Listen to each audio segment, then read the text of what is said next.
नीमच में काले सोने के रूप में जाना जाने वाला काला सोना यानी अफीम की खेती अपने यौवन पर आ गई है। इसकी गांव-गांव में मादक बयार बहने लगी है। अब जल्द ही अफीम बाहर निकालेगी। इसकी तैयारी में किसान जुट गए हैं। पहले चिराई होगी, फिर लुनाई और फिर काली की पूजा के साथ काला सोना बाहर आ जाएगा। इसी पर देखिए हमारी एक खास रिपोर्ट।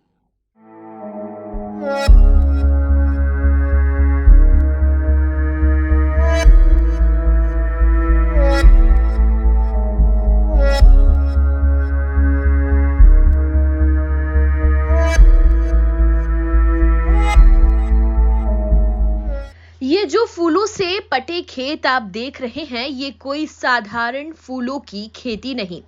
इस खेती को देश दुनिया में काले सोने की खेती के रूप में जाना जाता है, क्योंकि ये मादक बयान के रूप में विख्यात अफीम की खेती है, जिसके खेत नीमच जिले में बहुतायत से मिल जाएंगे।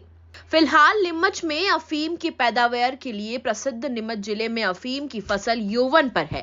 गांव-गांव मादक बयार से महक रहे हैं, क्योंकि फरवरी माह के पहले सप्ताह में अफीम की फसल पकने लगती है, सफेद फूल आने लगते हैं और फिर काला सोना यानी अफीम निकाली जाती है। बयार बह रही है। हम पहुंचे हैं अफीम के खेतों पे।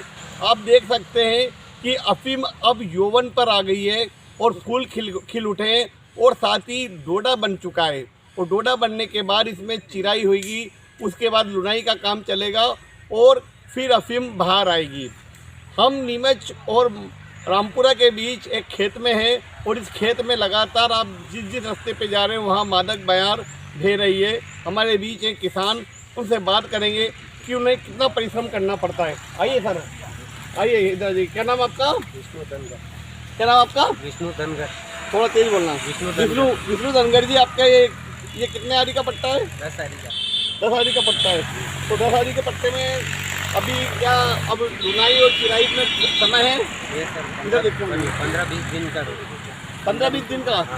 15-20 दिन में तक बाद चिराई होगी। अच्छा, दूसरी चीज़, किस तरह से आप अफीम की फसल को का बचाव और सुरक्षा कर रहे हैं? सर बहुत परेशानी आती है इन चीज़ों से जी। निकलने। रोजड़ा ये जारी लगाई है। अच्छा, इसमें 2 तरह की जाली लगी हुई है। एक तो साइड में आपने लोहे की जाली लगाई और ऊपर ये तोता जाली लगाई हुई है। तो ये क्या है, मतलब किस तरह की जालियाँ हैं? जी, एक मिनट रुकिएगा मुकेश जी। जी हाँ, बताइए ये किस तरह की जालियाँ हैं? ये तो लोहे की जाली सर रोजड़ा के लिए नहीं, ये प्लास्टिक की जाली है वो तोते के लिए। तो जब रोजड़े आते हैं अंदर तो ये पूरी फसल को नष्ट कर देते हैं? नष्ट कर देते हैं सर। अच्छा, और तोते आते हैं तो क्या ये डोडा खा जाते हैं। डोडे खा जाते हैं? इसके अलावा काली मस्सी और सफ़ेद मस्सी का रोग भी होता है, वो भी देखने को मिला है क्या? ये पानी बारिश गिरने के बाद में इस काली मस्सी आ गई है। हमने कल दवा का प्रयोग किया है और अच्छा। आज पिलाएंगे इसको। ऐसा? तो ये मतलब कितने दिन में फसल बन के तैयार हो जाती है? ये लगभग सर 3-4 महीने की। 3-4 महीने की। इसके बाद ये अफीम निकाल कर और आप नारकोटिक विभाग को सौंप देंगे? जी जी। और डोडा चूरा का भी क्या हो रहा है, नष्टीकरण कर रहे हैं आप? जी सर, करना पड़ता है। करना पड़ता है नष्टीकरण? बिल्कुल। अच्छा। तो आप देख सकते हैं कि अफीम की जो फसल है वो इन दिनों यौवन पर है, मादक बयार बह रही है और डोडा धीरे धीरे बन रहा है। इस जो डोडे में मैं आपको बताऊंगा, ये जो डोडा है छोटा था, इस डोडे में ही अफीम आती है और यहाँ से चिराई होती है, उसके बाद लुनाई होती है और लुनाई होने के बाद अफीम बाहर आती है।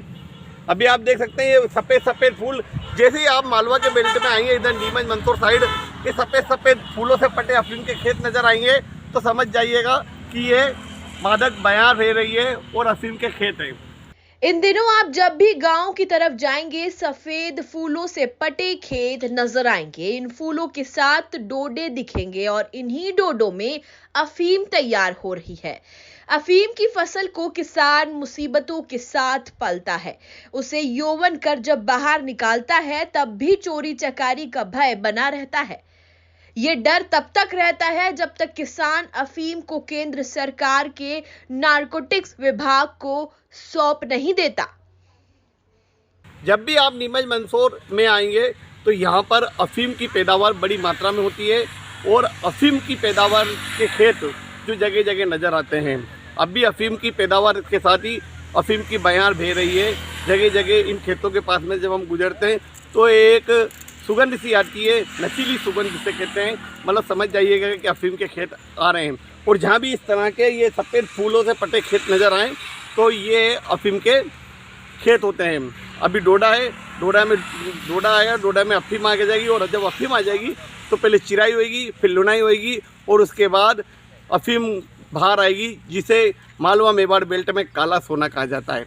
और इस काले सोने के काले कारोबार में नीमच में कई लोग करोड़पति हो गए। तो यह थी हमारी खास स्टोरी। MP न्यूज़ के लिए राकेश सोन।